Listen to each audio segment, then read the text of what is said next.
Selamat pagi Bapak Ibu Saudara yang dikasihi dalam nama Tuhan Yesus. Pagi hari ini sebelum kita melakukan aktivitas kita sepanjang hari ini, mari kita melandasi kehidupan kita lewat satu bagian firman Tuhan yang terdapat dalam kitab Lukas, pasal yang ke-22, ayat yang ke-39 sampai ayat yang ke-46. Lembaga LAI memberikan tema atau judul di Taman Getsemani. Bapak Ibu, firman Tuhan ini sudah tidak asing bagi kita. Kita sering mendengar baik itu di gereja, mungkin di persekutuan doa, ataupun kita membaca secara pribadi. Nah, pagi hari ini saya memberikan judul atau tema perenungan kita ialah doa. Nah, Bapak Ibu, ada 3 hal penting yang akan kita bahas pada pagi hari ini. Yang pertama ialah alasan untuk apa kita berdoa. Yang kedua, sikap dalam berdoa, dan yang ketiga, akibat dari doa. Nah, Bapak Ibu Saudara sekalian, mungkin ada satu pertanyaan yang timbul dalam hati kita, kenapa sih kita harus berdoa? Nah, tentu saja kita tahu bahwa doa merupakan hal yang sangat penting dalam kehidupan anak-anak Tuhan secara pribadi. Apabila kita mau bertemu dengan Tuhan, kita mau curhat kepada Tuhan, kita melalui apa? Melalui doa. Jadi doa itu merupakan nafas kehidupan bagi setiap anak-anak Tuhan. Doa itu merupakan hal yang sangat penting di dalam kehidupan anak-anak Tuhan.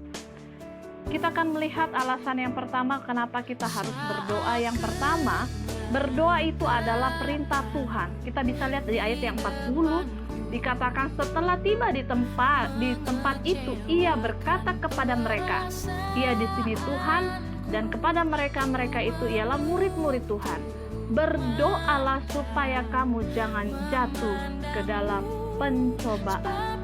Jadi Bapak Ibu, berdoa itu merupakan perintah. Kalau perintah itu berarti wajib untuk dilakukan.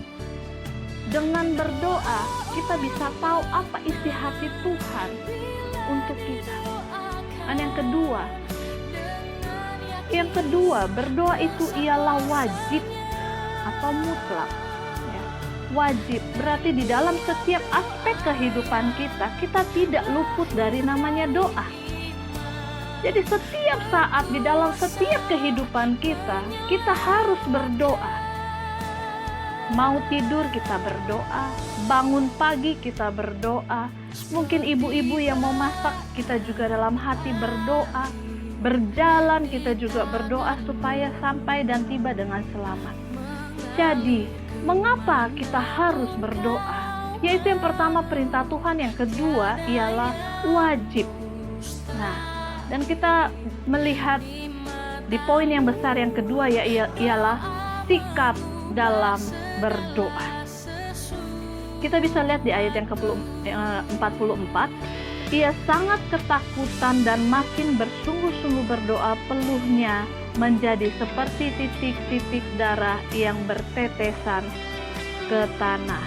Ini dalam arti ialah ketika Yesus berdoa, dia berdoa dengan sungguh-sungguh.